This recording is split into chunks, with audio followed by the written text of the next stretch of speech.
आमचे मित्र प्राध्यापक शिवाजीराव पाटील, या कारखान्याचे व्हाईस चेअरमन आमचे मित्र राजू कवडे, सर्व सन्माननीय विश्वस्त, या कारखान्याचे कार्यकारी संचालक, सर्व सन्माननीय अधिकारी आणि घामाच्या थेंबाचा धरणी मातेला अभिषेक घालणारा शेतकरी, त्याच्या घामाच्या प्रत्येक थेंबाचा हिशेब मागण्यासाठी या ठिकाणी जमलेल्या शेतकरी भावांनो, पत्रकार मित्रांनो, राधानगरी तालुक्याचं नाव जगाच्या नकाशावरती करणाऱ्या स्वप्नील कुसाळेचं या ठिकाणी मनपूर्वक अभिनंदन। या परिसराचे लोकनेते आदरणीय PN पाटील साहेब यांना मनोभावे आदरांजली व्यक्त करतो आणि मी माझ्या मनोगताला सुरुवात करतो। 68व्या वार्षिक सर्वसाधारण सभेचा 48 पानाचा ताळेबंद मी वाचलाय। 1/4/2023 ते 31/3/2023 या कालावधीतला लेखापरीक्षक सुशांत फडणीस यांचा लेखापरीक्षकांचा अहवाल मी नजरेखालून घातलाय। ताळेबंद जुळवलेला आहे, खऱ्या खोट्या आकड्यांनी भरलेला आहे। हे या सभागृहातला एकही माणूस नाकारायला तयार नाही। त्याचं वास्तव मगापासूनच्या 3 तासामध्ये आपण बघतोय। म्हणजे खरं तर शिवाजीराव, तुमच्या अहवालातले जर छानपैकी फोटो जर वगळले तर सभासदाला मात्र हा ताळेबंद रडायला लावतोय, हे तुम्ही मात्र नाकारू नका। केबी साहेब, धैर्यशील पाटील साहेब, राजू कवडे मागील जनरल सभेला ह्या बाजूला बसलेले होते, आता ते सगळेजण वर बसलेले आहेत।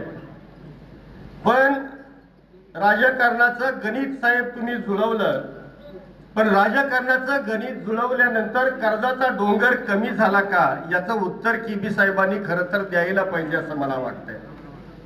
काही असो, कर्जाच्या वारूला लगाम घालण्यासाठी आतापर्यंतच्या 20 वर्षामध्ये सगळे अपयशी ठरलेत, हे अगदी त्रिकालाबाधित सत्य असलं गेलेलं पाहायला मिळेल। या कारखान्याच्या कर्जाचं वास्तव हे भयावह आहेच। ही कर्जाची जी वाळवी आहे ते मधुमेहाच्या आजारासारखी या कारखान्याला संपवते की काय, इतकी ती भयावह आहे।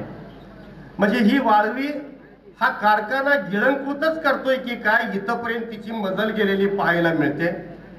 माझ्या अगदी अभ्यासू आकलनातनं या ठिकाणी मी मांडणार आहे, मला खोटे दावे करायची सवय नाही। या कारखान्यावरचा साधारणतः मार्च अखेरपर्यंतच्या कर्जाचा जो माझ्या आकलनानं आकडा निघतोय तो 383 कोटी रुपयाचा आकडा निघतोय। साधारणतः 21/9/2024 अखेर हाच कारखान्याच्या कर्जाचा आकडा 413 कोटी 32 लाख रुपये बरोबर निघतोय।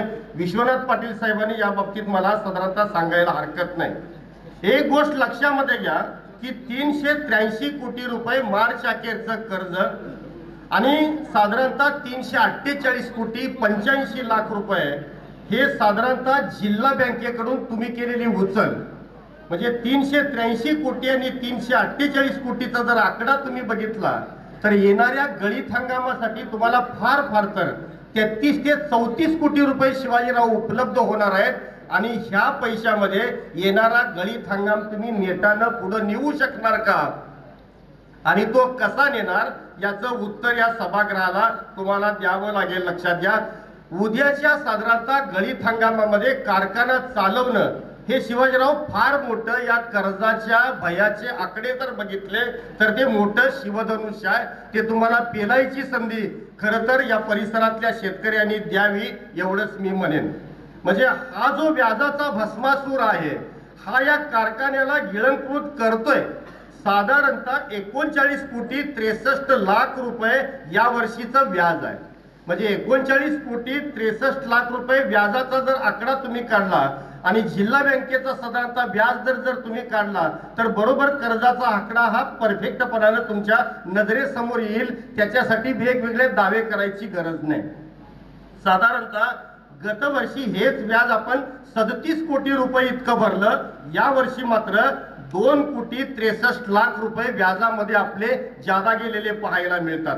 साधारणतः या व्याजाचा तुम्हा शेतकऱ्यांच्या प्रति टनावरती पडणारा जो बोजा आहे तो 776 रुपये 1 पैसा एवढा बोजा प्रति टनाला साधारणतः या व्याजाचा पडतो। कामगार पगार या वर्षीचा 39,93,00,000 रुपये इतका आहे। त्याचा भार तुमच्या प्रति टनाला साधारणतः 781 रुपये 91 पैसे इतका पडतो। प्रक्रिया खर्च या कारखान्याचा 366 रुपये प्रति टन, तोडणी ओढणी खर्च 752 रुपये 27 पैसे। तोडणी ओढणीच्या खर्चाचा विषय निघाला म्हणून शिवाजीराव बोलतो की जर आमच्या एखाद्या शेतकऱ्यानं जर ऊस तोडला तुमच्या कारखान्याला आणून घातला तर 752 रुपये त्याला त्याच्या ऊसामध्ये प्लस करून तुम्ही देणार आहात का, याचा विचार संचालक मंडळानं करावा। दुसरा एक मुद्दा की जे बाहेरच्या तोडणी साधारणतः कंत्राटदारांना तुम्ही जे कमिशन देताय, आमच्या या परिसरातल्या शेतकऱ्याला त्यातला कमिशनचा वाटा तुम्ही देणार आहात का, याचं एक उत्तर तुम्हाला द्यावं लागेल। साधारणतः तोडणी ओढणी खर्च 752 रुपये 27 पैसे, घसारा 22 रुपये 70 पैसे, डिस्टिलरीचा तोटा 47 रुपये 38 पैसे, असा जवळजवळ 5,946 रुपये तुमचा प्रति टनाला येणारा खर्च आहे।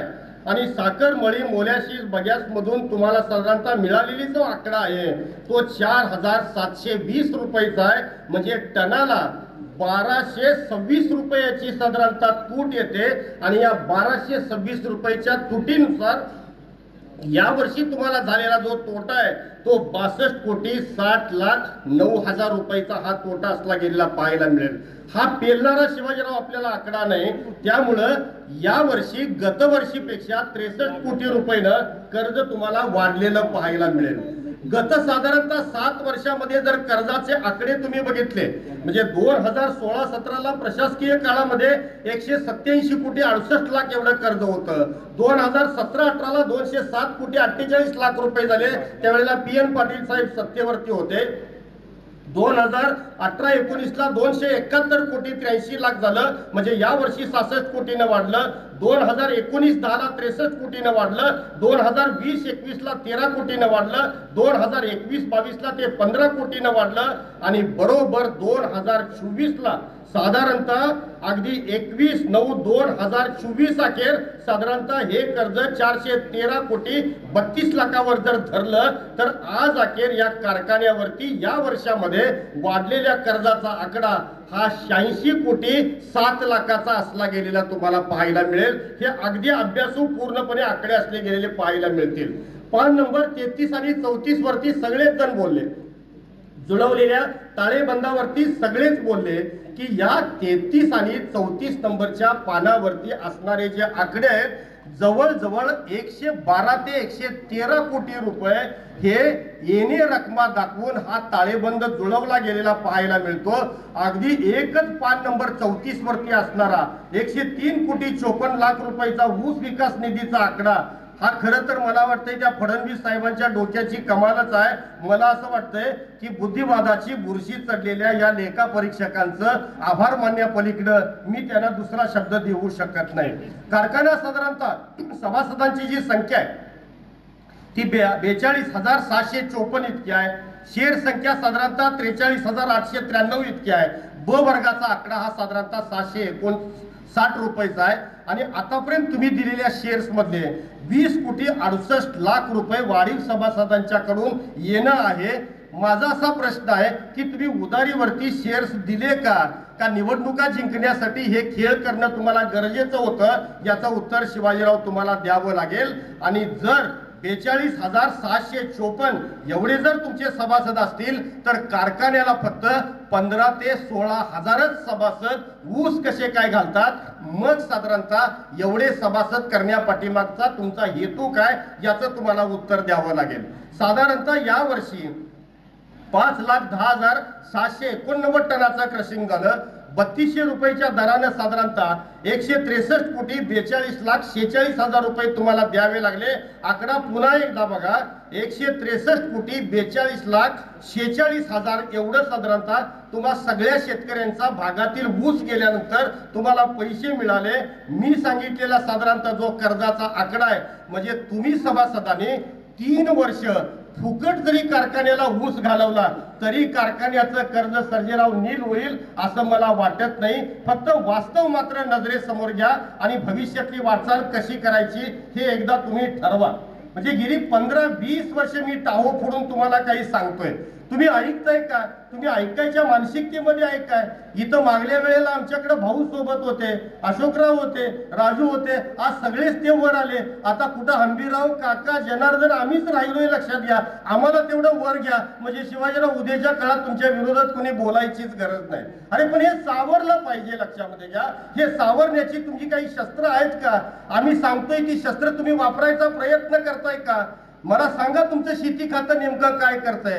कारण आज सुद्धा या राशिवड्यातल्या कुठल्याही सामान्य माणसाला विचारा की माझ्या डोक्यावरती वैरणीचा भार आहे, माझ्या खांद्यावरती खोर आहे, त्यामुळं माझं तीळ तीळ तुटतंय, लक्षामध्ये घ्या. तुमचं शेती खातं नेमकं काय करतंय? सातापा सराफ यांच्या सारख्या अधिकाऱ्याबद्दल माझ्या मनात त्यांच्या ज्ञानाबद्दल आदर आहे.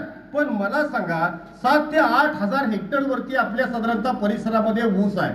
किमान आपण 4,000 हेक्टर वरती लागण पीक धरूया.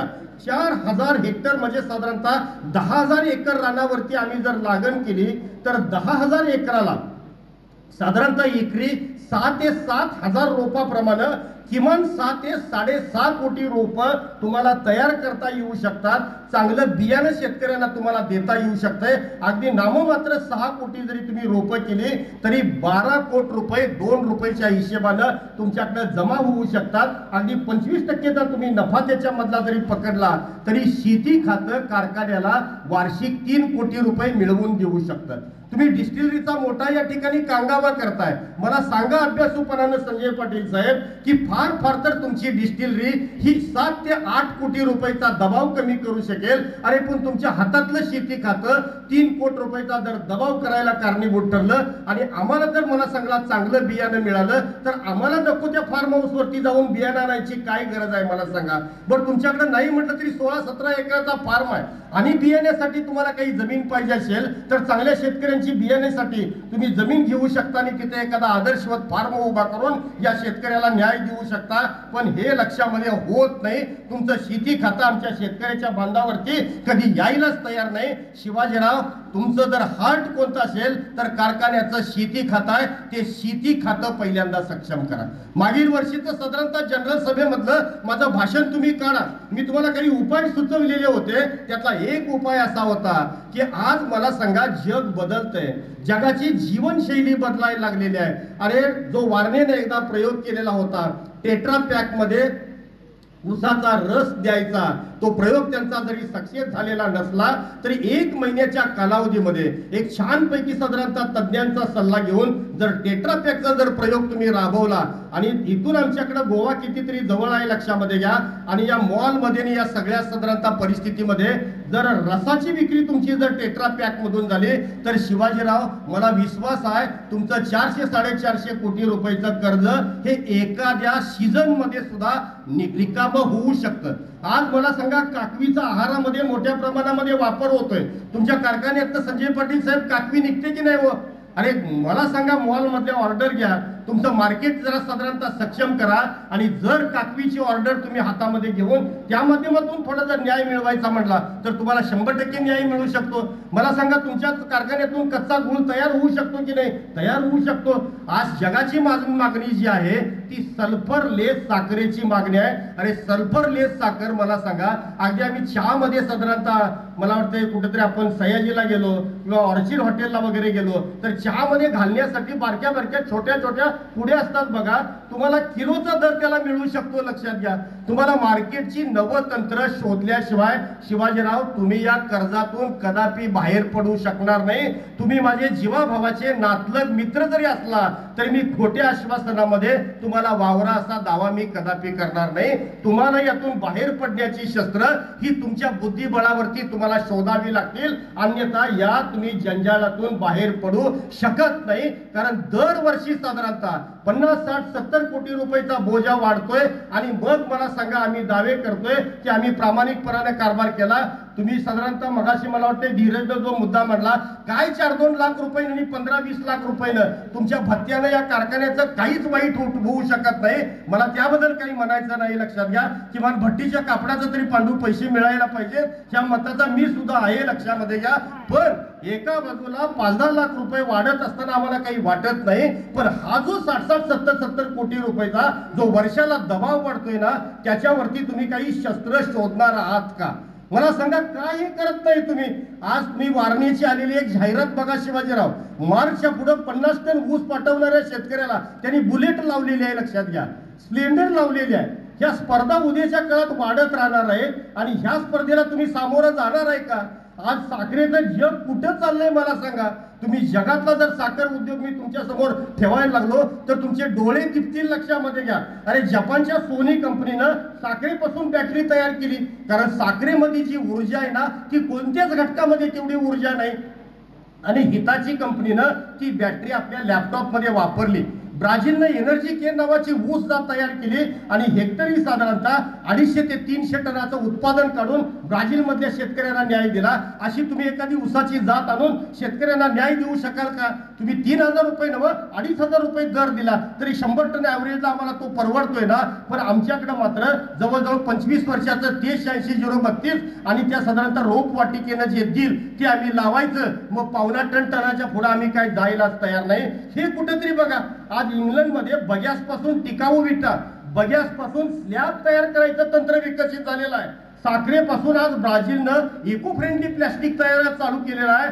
शिवाजीराव, तुम्ही अशा क्षेत्रामध्ये काम करताय, ही सोन्याचं अंड देणारी कोंबडी आहे, लक्षामध्ये घ्या.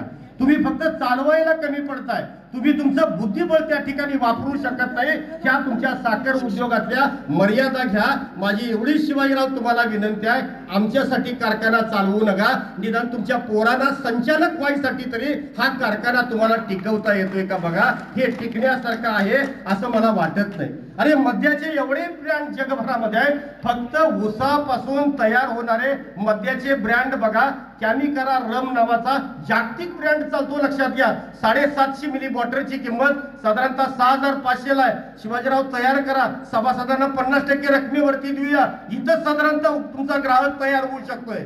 आज मला सांगा, जवळजवळ ओल्ड मंक सारखी दारू केवढी मिलिटरीमध्ये खपते मला सांगा. ऊसाच्या रसापासून तयार होणारी ही खरं आहे. आणि याचं एकच कारण आहे, ऊसामध्ये मिळणारं, ऊसाच्या रसामध्ये मिळणारं जे इथाईल अल्कोहोल आहे ना, ते फक्त आमचा ऊस आणि ऊस देऊ शकतो. आणि तो बते इंडस्ट्रीला हे इथाईल अल्कोहोल हे तुम्हाला सांगतोय का खूप आवश्यक आहे.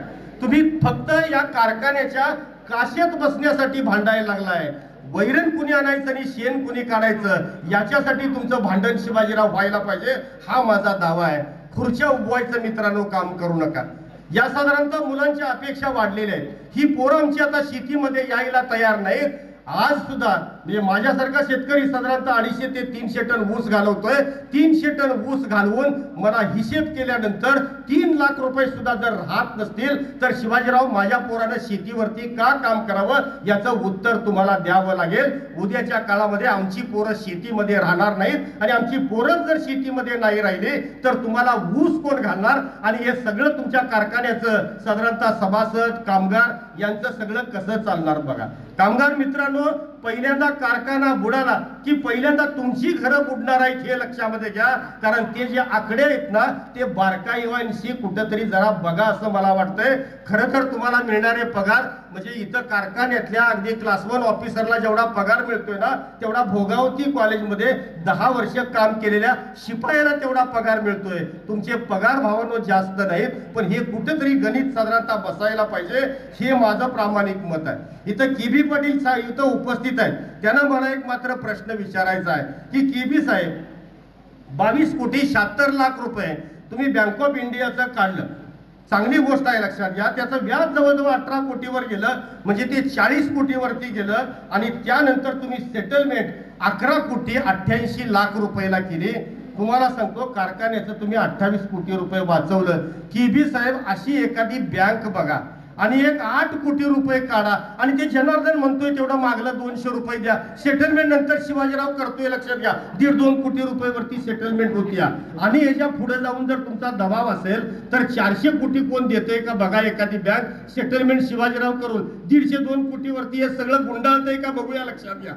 कुठं तरी काही केबी पाटलांचा खरं तर त्यासाठी मला अभिनंदन करायला पाहिजे. तुम्ही काढल्याचा कर्ज हे खरं तर बरं झालं. झालेली सेटलमेंट आणि एकूण साधारणतः झालेलं चित्र हे कारखान्याला कुठंतरी फायदा देणारच आहे असं मला वाटतं. मी भावानो तुम्हा सगळ्या शेतकऱ्यांची एक विनंती, अपेक्षा या ठिकाणी करणार आहे. आणि एका गंभीर अशा विषयावरती मी बोलणार आहे. मला कुणाचा हेवा देवा नाही. एवाय पाटील माझे जवळचे मित्र आहेत, जयसिंगराव हुजरे माझे जवळचे मित्र आहेत. मला शिक्षण प्रसारक मंडळावरती 5 मिनिटं बोलायचं आहे. त्या शिक्षण प्रसारक मंडळाच्या सुकाणू समितीचा अध्यक्ष म्हणून मला तुम्हा 32-33 हजार सभासदांच्या समोर हा मुद्दा मला तुमच्या समोर आणायचा आहे. मूळ शिक्षण प्रसारक मंडळामध्ये सर्वपक्षीय संचालक मंडळाची नियुक्ती करत असताना 6 महिन्याकरता सर्वपक्षीय लोकांनी त्या ठिकाणी जावं आणि 6 महिन्यामध्ये साधारणतः निवडणूक लावून ते कारखान्याकडे सुपूर्द करावं. वेगवेगळे आमचे सगळे विषय ठरले. या ठिकाणी ते आमच्या सुकाणू समितीतले एक बुजुर्ग PD साहेब या ठिकाणी सभागृहामध्ये बसलेले आहेत. 6 महिने झाल्यानंतर जेव्हा उदय पाटलांच्या ऑफिसमध्ये ज्या वेळेला सुकाणू समितीची बैठक बसली त्यावेळेला सगळ्या संचालक मंडळाने आग्रह धरला की काय नाही, आमचा 5 वर्षाचा कार्यकाल तुम्ही आम्हाला द्या. ठीक आहे, 1-2च्या बैठकी झाल्यानंतर 5 वर्षाचा कार्यकाल सुद्धा द्यायचा सगळ्या सुकाणू समितीनं त्या ठिकाणी मान्य केलं. त्यानंतर 3/9/2021ला 5 वर्षाची शिक्षण प्रसारकची मुदत संपली. जयसिंगराव हुजरेंनी बरोबर मुदत संपताच ते साधारणतः शिक्षण प्रसारक मंडळाची नव्यानं निवडणूक लावण्याची गरज होती. त्यांनी हे केलं नाही. 24/9/2021ला उपायुक्तांच्याकडे या परिसरातले शेतकरी कार्यकर्ते राजेंद्र आडके यांनी निवडणूक घेण्यासाठी त्या ठिकाणी अर्ज दाखल केला. 12/10/2021ला जयसिंगराव हुजरेंनी जनरल सभा दाखवली आणि बदल अर्जावर फक्त 686 साधारणतः शेतकऱ्यांच्या सह्या घेतल्या आणि 19/4/22ला बदल अर्ज नामंजूर झाला. 19/4/2023ला जयसिंगराव हुजरेंनी बदल अर्ज मागे घेतला आणि 19/4/2023ला शिवराज नायकवडी साहेबांनी निवडणूक कार्यक्रम जाहीर केला.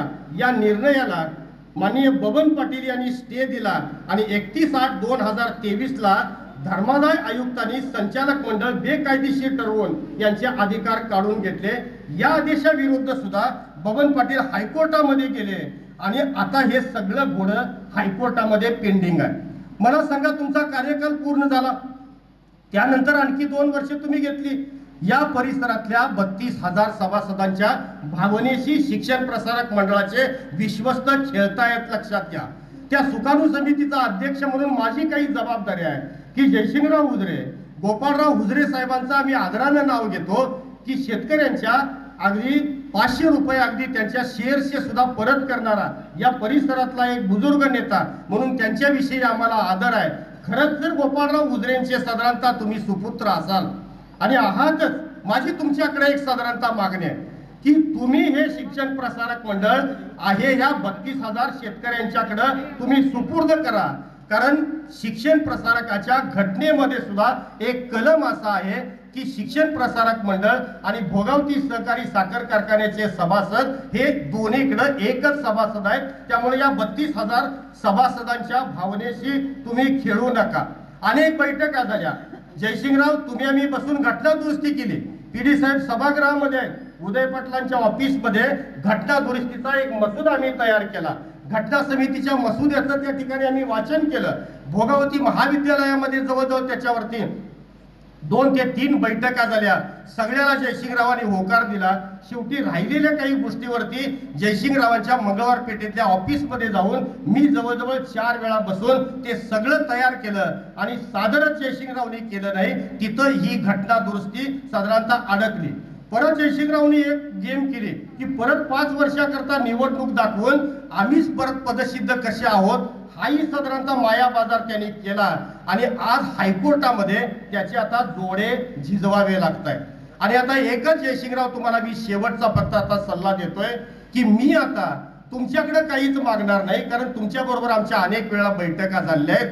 या परिसरातले एक मान्यवर नेते आदरणीय गोपाळराव हुजरे साहेब यांच्याकडे मी एक कैफियत घेऊन त्यांच्या दारामध्ये जाणार आहे. कैफियत अशी असणार आहे की लक्षामध्ये घ्या, गोपाळराव हुजरे साहेब, तुमच्या मुलाला सुबुद्धी द्या आणि आमचं शिक्षण प्रसारक आमच्या हातामध्ये परत द्या. तुमचा मुलगा हे कायदेशीर प्रक्रियेमध्ये अडकून या परिसरातल्या शेतकऱ्यांची दिशाभूल करतोय, त्याला सुबुद्धी द्या. हे साधारणतः मागण्यासाठी उद्याच्या रविवारी साधारणतः 6 नोव्हेंबरला जयसिंगराव तुमच्या दारामध्ये या भोगावती परिसरातले 32,000 सभासद घेऊन येणार आहे। हा ठराव सभागृहाला मान्य असेल तर सगळ्यांनी हात वर करून उंचावून साथ द्या।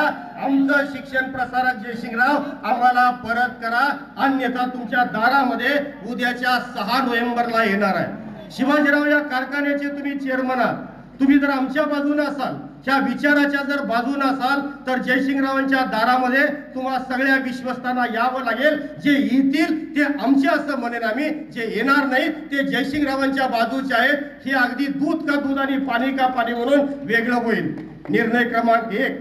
निर्णय क्रमांक 2, राजू कवडे, मानसिंग दादा, तुम्ही सगळे माझे मित्र एवाय पाटील यांचे कार्यकर्ते आहेत। मलाही एवाय पाटलांच्या विषयी आदर आहे, तेही माझे मित्र आहेत, पण मी हतबल आहे।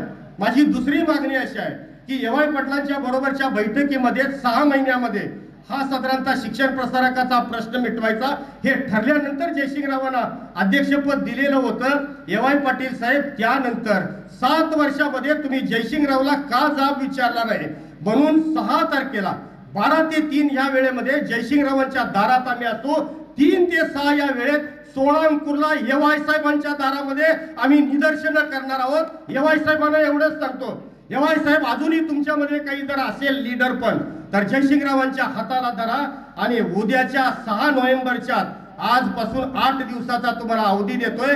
जयसिंगरावांच्या दंडाला धरा, त्यांना साधारणतः धर्मादायमध्ये घेऊन जा आणि तिथं साधारणतः त्यांचे बदल अर्ज मागे घ्या आणि आमचं शिक्षण प्रसारक आमच्याकडे सुपूर्द करा। हा साधारणतः प्रोग्राम 6 तारखेचा होईल। 6 तारखेचा प्रोग्राम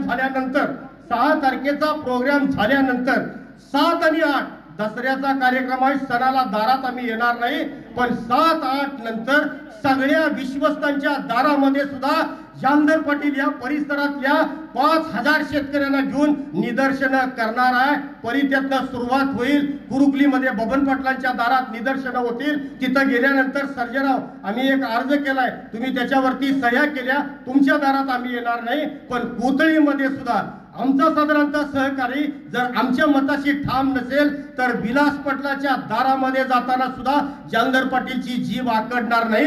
हासूरमध्ये सुद्धा सरदार पाटलाच्या दारामध्ये जाताना जनार्दन पाटलांची जीभ आकडणार नाही। कोणताही पक्षीय अभिनिवेश नात्याचा साधारणतः मुलाहिजा न ठेवता भोगावती शिक्षण प्रसारक मंडळाच्या प्रत्येक विश्वस्ताच्या दारामध्ये आम्ही टाहो फोडणार आहोत। आमची एकच मागणी आहे, आमचं शिक्षण प्रसारक मंडळ आमच्या 32,000 शेतकऱ्यांच्या ताब्यामध्ये द्या, त्याची निवडणूक लावा, तुमच्या विधानसभा चुलीत जाऊ द्या, आमचं शिक्षण प्रसारक आमच्याकडे परत करा। ही मागणी घेऊन साधारणतः आम्ही 6 नोव्हेंबरला जाणार आहोत। जयसिंगराव, तुमच्या दारामध्ये येण्यामध्ये आम्हाला फार मोठा काही बाबा हव्यास नाही।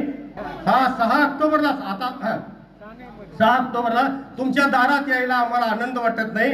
एवाय साहेब, तुम्ही विधानसभेला उभा राहत असताना तुमच्या दारामध्ये यायला सुद्धा आम्हाला आनंद वाटत नाही। बबन पाटील, तुमचे नेते विधानसभेच्या आखाड्यात असताना तुमच्या दारात यायला आम्हाला आनंद वाटत नाही।